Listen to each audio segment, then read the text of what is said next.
Okay, good afternoon, good morning, good night, whenever you're watching this. This is like my third take on this video about church. Because I want to start it off with, your body is the temple. But sometimes it's good to go and hear someone talk about the scriptures and have it move you and inspire you and kind of guide you. Because you are connected to the outside and the inside. And sometimes the pastor will tell you something that's just what you need to hear, and you're like, whoa, how did you know? Ooh, no, it's not some conspiracy or whatever. We're all like in this fucking network of consciousness. But anyway, I was cruising through my little Facebook feed, and this guy who was newly elected pastor, or he was hired, I don't say elected, because nobody knew who he was. So he's the new pastor for this church, right? And where's my mic? He comes and he's dressed up as a bum, and he sits in one of the pews in the front. Now he's just dressed up as a bum, meaning he doesn't stink. He's just got a bunch of bags, and his clothes are tattered and fire. Anyway, so his clothes are tattered, and he's got all these bags and whatever else. And he doesn't put the bags on the pews. He put them on the floor. And he just sits and observes. And one of the ushers asked him if he could sit in the back. When it's time for the meet and greet, nobody came to shake his hand. And he was just kind of ostracized. When the other deacon or whatever for the church got up and he was like, I want to welcome our new pastor, the homeless man got up and walked to the front, and everybody was looking at each other like, what the hell? He gets up to the front and he quotes that passage about when I was poor, I didn't have anything, you gave me, and when I when I was hungry, you fed me. And he quotes that. And then he says, you do that to the least of your brethren, you do that to me. He said, I sat here in the beginning, and I was asked to go to the back of my own congregation. And I was told that I was making other churchgoers uncomfortable when I was just sitting here, based on what I look like. And this church, we want you guys to be disciples. We don't want you to quote back verses and come here on Sundays in your best and put on that smiley, happy face like everything is great and God has blessed me, which is good because God does bless. But he says, I want this to be who you guys become. I don't want it to be a Sunday thing. And he says, I want you all to go home. I'm appalled at the way that I was treated based on how I looked. And I want you guys all to think about it. And I gave him some verses and said, go home and meditate on that and think about it. And it was like, whoa, that was awesome. I wouldn't mind going to a fucking church like that. And what's really weird is that a lot of us would do that. Because it's like, oh, this man is homeless and he's in this church. Church has been turned into this big, who has the biggest car, who's dating who. Oh my gosh, did you see the skirt that she has on is so short. She wore pants. I can't believe she wore pants to church. And it becomes this weird, crazy thing to where it takes the whole meaning of the scriptures and puts it on the outside to where everybody just turns around and looks at everybody and says, well, she's not very much of a Christian, is she? Look at what she has on. She's got tattoos. She can't be a Christian. Oh my God. Oh, she's got tattoos and her skirt has a slit and goes above the knees. Oh my God, she's showing her kneecaps. What a Christian woman that is. I'm being dramatic, but you know what I mean. It brought me back to the reason why I haven't been to church. And it's weird, because if you're in the ghetto, or the hood, whatever you want to call it, there's a church on every corner. And you don't really like, what the thing is with a lot of these churches, you see everybody pour in on Sundays. And it's like a fashion show. It's who has the best mask and who can pretend that they are the best person, when it should never been like that. And part of the reason why I don't push my kids to go to church, I try to teach them to have their inner compass.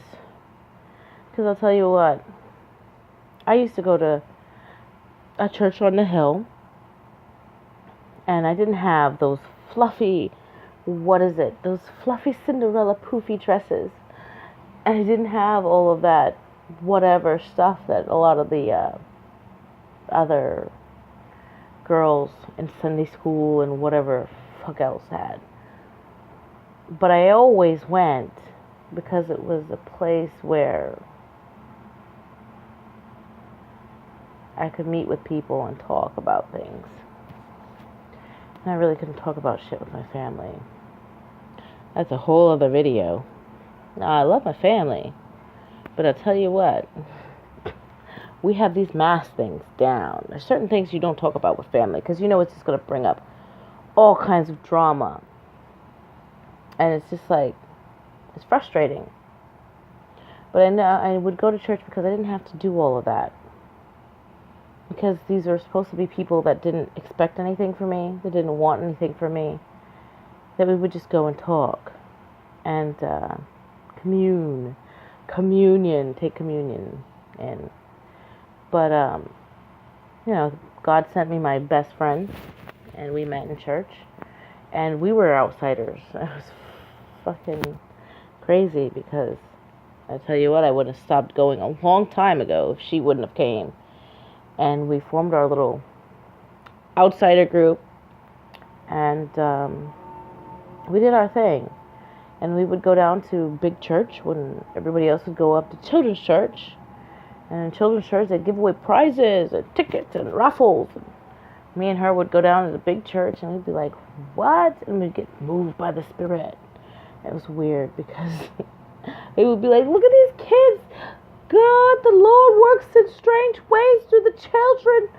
And I was like, I don't know. I'm just feeling the music. And I'm not worried about X, Y, and Z. I could drop all my baggage, all my problems, all my everything before I went into the church. And, I guess that's what you're supposed to do when you go within yourself and you go to meditate. Like, all your shit that you have going on during the day, that's what's important. They say the body is the temple. Does that mean you gotta eat organic food, and you can't eat meat, and you can't eat pork, and you can't do that? No, I'm not saying all that. Because Christ also says, hey, if what you can eat, if you go and visit a place and all they have is pork, and all they have to give you is this, you better fucking eat it. You take it and you be thankful for it, especially if you're traveling or drifting, because Christ traveled all the time, because he's not accepted, a prophet is not accepted in his own village. So you travel, you make moves, you walk the path. So the thing is when you go inside, you try to leave all that shit outside, which is like what I used to do when I was a kid, and I would go to church, and I could go in and I would listen to the music, and I'd hear it, and I just let it flow, and I just drop everything. Nobody else existed. Now, you don't have to do that in a church, a special building, or whatever. You can do that in your room, wherever, anywhere you can go, and find some kind of quiet and center yourself. All your bills, all your problems, whatever.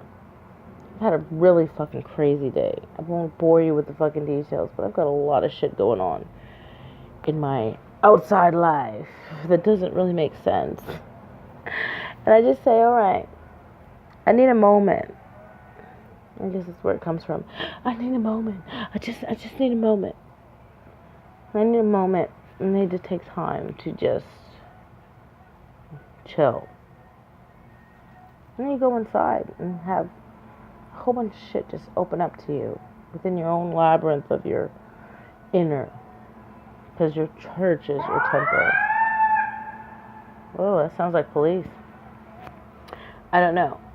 Right outside the window. But, yeah. Why is this all off whack? This has been like a crazy 10-minute video, but I wanted to talk about that pastor and share that story. We always judge a book by its cover. And the whole thing is, hey, Christ had dinner with prostitutes and tax collectors. It's not about saving those who think that they are already saved and righteous and just and we know everything and we don't need any guidance. It's about those that openly admit, hey, we don't know what the fuck is going on here. If you look at the world, it's like, yo, we really don't really know what's going on here. I mean, why are there places in America that have no water? And why is there so much fucking... What's up with the homeless thing? And I just... So many problems. And I just feel like... It doesn't really make sense. And it's a reflection of your inside. And I say, alright. There's so many parts of us that feel that they don't belong. And they feel ostracized. Which is what is a cancer cell. And cancer itself is... a cell that thinks that it's all by its own, doing its own thing, making random copies. And I'm like, well, that's kind of what we do. We attack our neighbor. We make this an outside thing. And we go and blame and a witch hunt and give me my pitchfork and my torch and I'm gonna go hunt them. This book here, I fucking hate that. I hate that we use the book that was given to us full of stuff that's higher than our stupid this versus that thinking. And we take it and we twist it to mean exactly what we mean it to mean. And then go on a hunt with it. And use it as ammo. This gives me the right to kill this man because he is unjust. He is unjust. I'm like, what the fuck? What the fuck? Where's the brain fuck with that? And then it brings me back to this whole loyalty thing. And I could see it's been all grouped up into stupid groups and who we think we are and all these labels and all this shit. Well, I don't fit into any one of them. Am I fucking so special that I don't fit in? No, not at all. I just don't have time to sit and think about all of this shit with everybody else because it's like I really can't be bothered. Is it that I don't care about people? No, it's not it at all. It's just that I understand that we all have a lot of shit that we've been told to believe it's not real. And till we can actually sit down and start having conversations with each other, it'll continue on and on and on and on again. We gotta talk.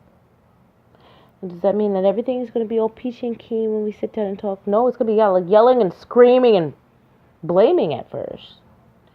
And someone's gonna have to be the bigger person and be like, listen, I get that you're upset. And I'm sorry that you're upset. And I don't know how to make you not upset, but I hear what you're saying. Sometimes all we need to do is be heard. And that might be enough. But at 15 minutes, I'm going to end this video about church and the temple and all this stuff and blah, blah, blah.